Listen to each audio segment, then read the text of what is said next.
ရဲ့အောင်မြင်မှုကိုလည်းဆက်တည်လေးကိုကထဲပါလိမ့်ရက်တီခွင့်ရက်တီနိုင်ခဲ့တာဘုံယူရဆုံးပဲလို့ပြောပြရစီ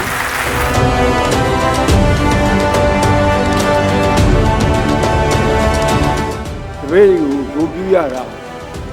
ကြည်ပြီးတော့ဝမ်းသာပီတိဖြစ်ရပါတယ်